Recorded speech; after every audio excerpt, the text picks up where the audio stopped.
You're not broken. You are rebuilding your life, and your brain is working to heal you. Most people who start antidepressants do not actually understand how they work because no one ever explains it. Not your doctor, not your pharmacist, or even the commercials that you see on TV. So today, I want to tell you what your doctor often doesn't have time to explain, how depression medications work, what supplements can and can't do, and the honest pros and cons you need to think about before making any decisions about taking medication. I'm Dr. Goodwin, a board-certified family medicine physician, and today I want to explain what most people never hear about their antidepressants, the real science, the risks, and how to use that information to make safer choices with your own clinician. Let's start with why this conversation matters. Our culture is split into two camps. Medicines are horrible for you, and if you have to take them at all, you're a terrible, weak person. Or I just want to take a pill so that I can move on with my life and keep doing exactly what I'm doing right now, even though I know it's bad for me. And healing depression is never that black and white. We both know that both of those camps are incorrect, and the real truth lies somewhere in the middle. Most people need a mix of chemistry, therapy, nourishment, movement, and rest in order to heal their depression. But the problem is time. We need time in order to heal. And if you're struggling to get out of bed or to function at all at work or at home, we need to help bolster those levels of serotonin and dopamine in your brain up a little bit. You can think of it like wearing glasses. It's going to correct your vision. It's going to help correct the balance of chemicals in your brain, which is going to give you the capacity to do the things that will actually help you to heal. This is point number one. Taking an antidepressant medication is not what makes you feel better. Taking an antidepressant medication will help balance the chemicals in your brain so that you can actually have the energy, the capacity to do the things that will make you feel better. The second problem with time is that the average primary care visit is 15 to 20 minutes long. That is not enough time for us to truly unpack years of what's going on in your life, your biology, your history of trauma. So people come in, they tell a list of symptoms, they leave with a prescription, but not much understanding of how to take the medicine, what to look out for, and what's going to actually happen in your body. Information is what changes that. Understanding turns medication from a mystery into a tool. So let's start with how antidepressants work. As I just mentioned, they don't actually make you happy. They help your brain to use the chemicals that are regulating your mood more efficiently. So there are three main types of antidepressants that we use in the office. There are SSRIs, selective serotonin reuptake inhibitors, SNRIs, serotonin and norepinephrine reuptake inhibitors, and Wellbutrin, which is in a class all on its own because it regulates norepinephrine and dopamine. Wellbutrin is in a class all on its own, and the reason why it is oftentimes also used for smoking cessation or for weight loss is because it can help increase the levels of dopamine in the brain, which are helpful in willpower and focus and feeling joy in things in life again, which can help us to curb cravings from smoking or to curb food cravings if people are trying to lose weight. But back to antidepressants. Depression is linked to lower levels of serotonin and dopamine in the brain. It is not the only thing that causes depression. There are other things that can go wrong with the neurons in the brain that can cause depression, but that is the most common cause and the most well-known and well-researched cause. Serotonin and dopamine help control our mood, our energy, and our emotions. Selective serotonin reuptake inhibitors increase the amount of serotonin in your brain. This helps improve mood, improve your sleep, and improve your appetite. What the medicine does is block the part of the neuron that would break down the serotonin, leaving it in the neurons longer so that it has more of a chance to fire those neurons, activate them in your brain more regularly, and help improve your mood and your sleep. As serotonin and norepinephrine reuptake inhibitors do a very similar thing, but they prevent the breakdown of both serotonin and norepinephrine. Norepinephrine helps with our energy levels, helps us feel like we have more energy, and it also helps us to focus. So by boosting both of those, it gives us capacity, energy, and concentration. So none of these medications create new emotions. They don't change the way that your brain is wired. They don't change your personality, and they don't change your decisions or the actions that you're going to take. I know some patients really worry about that, but they will help you to create the ability to go out and do the things that you want to do. Spend time with the people that you love. Actually move your body a little bit. Get outside, get some exercise, be able to cook a meal so that you can have some gentle nourishment for your body instead of ordering out. Antidepressants also take time to work. It can take 6 to 8 weeks before your brain completely adjusts and your body actually responds as much as it is going to the medication. The reason for that is because your brain needs time for the neurons to get used to the fact that there is more serotonin and dopamine and norepinephrine available. Normally what happens if you suddenly have a whole bunch more of these hormones available, your neurons actually stop responding to them. So over time, your body gets used to the fact that those hormones are more available and it actually turns those neurons back on. So you don't get a dip and then come up, but some people do feel like, oh, I don't really feel better. And then slowly over time, they just notice, oh, I'm actually getting out of bed easier. Oh, I didn't hurt so much this morning. Oh, I actually feel like I want to go and spend time with my friends. Slowly over time, you build capacity. I should say, however, that most people do notice an improvement within 1 to 2 weeks of starting the medication. The fact that it's changing your neurons and the signaling of your neurons over 6 to 8 weeks is also the exact reason why you cannot stop these medications abruptly, because your brain has changed its wiring to get used to the new level of serotonin, dopamine, and norepinephrine in your brain. So if you abruptly stop the medication, your body will withdraw. Not because you are addicted. I understand that we use the same word for both things, and I am very sorry about that. But this withdrawal is from what we call physiologic dependence, meaning that your body is simply used to having the medication around. Stopping it abruptly can cause flu-like symptoms. People feel dizzy, irritable, they can have trouble sleeping, they can just feel like hot and flushed and fevery, maybe a little nauseous or more anxious. So if you are going to stop your antidepressant, please talk to your medical provider, come up with a treatment plan, come up with a tapering plan so that you slowly decrease the amount of your medication over time. Now let's talk about side effects. All medications come with trade-offs. So there are serotonin and dopamine receptors in your gut and in other places around your body, just like there are in your brain. So while your brain is increasing serotonin and dopamine in your brain, it's also increasing it everywhere else in your body. The most common side effects that people can have, not everyone, but if you are going to get a side effect, the most common one is a little nausea, sometimes vomiting, and sometimes diarrhea. I always tell my patients, if you are having a little bit of nausea and you can push through, when your body remodels and makes those changes to get used to the medicine, those side effects will go away. However, if you are running to the bathroom 9 times a day and is really disrupting your life and your work, and you're on the lowest dose, right? Go back down or stop the medicine. Let us know what's going on so that we can help you manage this. We do not want our patients to have really bad side effects from any medication. Sometimes people can notice sleep changes. It can either make you sleep more or make you groggy during the day or can make you sleep less. And there are rare side effects, and this is really truly rare, of weight gain because it does help improve your appetite if you've been having trouble eating. But the increase in dopamine also does mean that you should have more willpower or ability to decide whether or not you want to give into a craving. So these medications are not labeled as ones that you really have to watch out for causing weight gain. There are other medicines we worry about more. And the other rare side effect that I do see occasionally is a decrease in sex drive. And so some patients come in and they say they're either having difficulty wanting to have sex or having sex.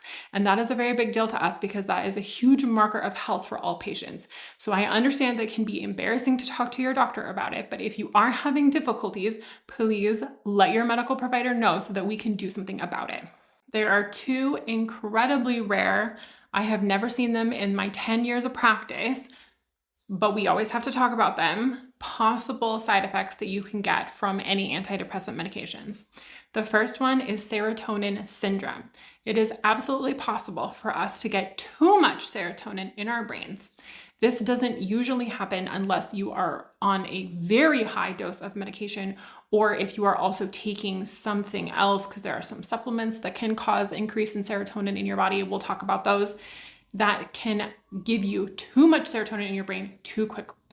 Like I said, I have never seen a case, but if you are having mental status changes, you are feeling really agitated, you're hallucinating, you don't know where you are, or you're having trouble staying awake, you are feeling like your heart is beating out of your chest, your blood pressure is going up and down, you're feeling like you're shaking, right? Any kind of things like that would be symptoms of possible serotonin syndrome. If that is happening, please go immediately to the emergency room or call 911 if you are not safe to drive. We want to evaluate you and make sure that that is something that is not happening. But again, it is incredibly rare. The second incredibly rare potential side effect that we always have to talk about when we give a patient an antidepressant medication is the risk of suicidal thoughts increasing. As I mentioned earlier in this video, your energy and your capacity will increase before your mood actually starts to lift. And in that time period of about 2 to 3 weeks, people who are already having suicidal thoughts or who are already struggling can sometimes get an increase in suicidal thoughts. It is incredibly rare. I have never seen a case. However, if that is something that's happening to you, I do need you to go to the emergency room, call 911, stop your medication, go back down on the dose immediately, call your medical provider. These are things that are life-threatening, and I want to make sure that you know about them so that if something like that happens to you or someone you love, you can recognize it and treat it appropriately. Almost all of these side effects will improve as your body gets used to the medication. So we've covered side effects. And I want you to be aware that over 90% of the side effects will go away as your body adjusts to the medication. But please let us know. Sometimes what ends up happening is that my patients will feel a lot better around the 6 to 8 week mark, but they might be having some kind of mild side effect. And then we have to talk about, is the effect that you're getting from the medicine worth the side effects that you're having? So if your mood is 60% better, but you are having daily nausea, how much is that bothering you? Do we need to change your medication? Do we need to stop your medication? Is the benefit that you're getting from the medication better, worth it in your mind and in your life than the side effect that you're getting from the medicine? And that is a big conversation that I don't see a lot of medical providers having with their patients. So if that is something that is happening to you, please don't be afraid to speak up. Tell your doctor what's going on. Tell them, I want to think this through with you. I'm struggling with this side effect, but I really like this benefit from the medicine. Can we try something else? Is there something else that we can do? Because oftentimes we have a lot of options. Small dosage changes or switching to a different medication in the same class or a different class can make a big difference. Just remember that your brain likes stability, so consistency in whatever you do is key. One of the absolute best things that you can do is track your symptoms, your energy, your sleep, your appetite, your motivation. Whatever it is that has been bothering you the most, take 3 to 5 minutes a day to write it down and keep track of how you're doing. Because especially for those of us who are struggling with brain fog and depression, it can be almost impossible to figure out whether or not you're actually feeling better or worse in these areas of your life. I do have a symptom tracking workbook if you need it available on my website, and I'll link that in the description below. Now let's talk about herbs and supplements, because I know patients are curious, but most of the time they don't ask us in the office or we don't have time to talk about it. First, let's talk about St. John's wort, which is the most common herb that everyone has heard about when it comes to treating depression. This acts on the same pathways in your brain as medication. It also elevates the levels of serotonin and dopamine in your brain, which means it can help. However, it can cause dangerous interactions if mixed with the wrong medications. We do not ever recommend taking St. John's wort if you are taking any antidepressant medications. It can also interact with blood thinners, some antibiotics, and it does absolutely stop hormonal birth control from working. So if you are taking hormonal birth control, if you are pregnant or breastfeeding, you cannot take St. John's wort. That is incredibly important. The good news is that in the studies that we did, it actually showed that St. John's wort was equally effective as low doses of medication for people with mild to moderate depression. So it does work. It just comes with some potential issues. One of the main issues that people don't realize is that supplements are not tightly regulated by the FDA like medications and drugs are. So labels do not necessarily match what is on the inside, and potency, or how much of the herb is in each pill or each capsule, can actually vary wildly from brand to brand, or even different manufacturing batches from the same brand. So it is important to be incredibly careful when you're taking herbs or supplements. Now, this does not mean that supplements are useless. There have been other things that have been shown to possibly benefit people who are struggling with depression, like omega-3s, magnesium, vitamin D, or vitamin B complex. And they support our overall brain health, but they are building blocks. They're not substitute for gating treatment, and they're not substitutes for a fully nutritional diet. Now let's talk about two supplements that I am seeing a lot of talk about on the internet. Let's talk about SAM, or adenosylmethionine, and 5-HTP, or 5-hydroxytryptophan. Now, both of these are supplements. They are not herbs. They are created in a lab, but they do increase the levels of serotonin in your brain. And again, because of that risk of serotonin syndrome, they are completely contraindicated, which means we do not want you to take them if you're taking any antidepressant medications. And we actually don't even recommend taking St. John's wort or either one of these together. There is some evidence that they do help in depression and can improve, especially for mild depression. But again, they can be kind of expensive, and since they are not as tightly regulated, they can vary based on the brand or the manufacturer. So they exist, they work.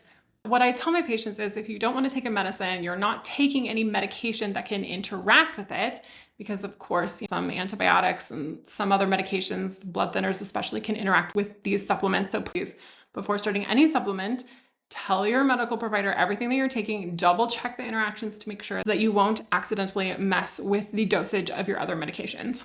What I tell my patients about all supplements is that you should try it for 4 to 6 weeks if you can. And if you don't actually feel better, just stop it, because you don't want to waste your money. Now let's talk about food, because most people don't realize that, of course, the foods that you eat can also interact with your medications. So the number one culprit is grapefruit juice. Anything with grapefruit or things that can be more acidic can slow down how your liver processes the medications. And so we don't recommend grapefruit juice with blood thinners, warfarin especially, and any antidepressant medications. High-fat meals such as fast food or fried foods can actually delay the absorption of your antidepressants if you eat the meal at the same time that you take your medication. And caffeine can actually reduce the drug levels, so they can actually reduce how well the drug is working in your body. Alcohol reduces the efficacy of all antidepressants. Alcohol just reduces your liver's ability to manage any medication. So we do not recommend drinking alcohol if you are taking any prescription medication at all, but most especially with antidepressants. So because everyone's chemistry is a little bit different, again, please don't just rely on a list online. Bring a record of your diet, your supplements, your vitamins, your medications that you're taking to your doctor. Make sure that you're going over it together. Make sure that you know what you have, what you're taking, and so they can help you figure out maybe the timing of the dosage so that you are safe and that you're taking these medications in a way that is going to help them work the best for you. I want to state once more that taking an antidepressant medication is not a weakness. If that's what you need, please take it. Think of it like wearing glasses. If you need it and your body needs the help to correct your vision or to correct the levels of hormones in your brain, just take it. There's no problem being on it for years or the rest of your life if you need to. There's nothing wrong with that. It is, however, just one tool in the larger system of healing.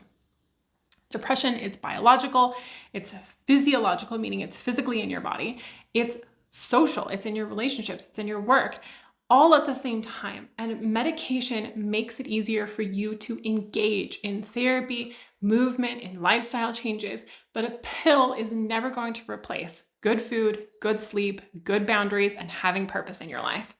So that's why I teach the full picture, treating your body, your brain, your environment, all together at the same time. So if you're taking medication or supplements or just wondering whether or not you should, please don't do it in the dark. Please don't do it alone. If you are interested in going deeper, I have a healing depression course available on my website where all of this comes together. It is a complete system that I have built from years of patient care and personal experience, over 6 hours of guided lessons that connect the dots between medication, nutrition, movement, therapy, and the things that will bring you real-world healing, full of practical steps that you can take even on days where you are struggling to get out of bed. It is a gentle system made to work on your good days and your bad days. This course has changed lives, and in some cases, it has saved them. Because when you finally understand what is going on in your brain and in your body, then you can stop blaming yourself and you can start doing the things that will heal yourself. You deserve that level of clarity and you deserve to feel alive again. And if you missed my last video on the 7 gentle steps to healing depression naturally, start here because it's the foundation that makes everything else work together.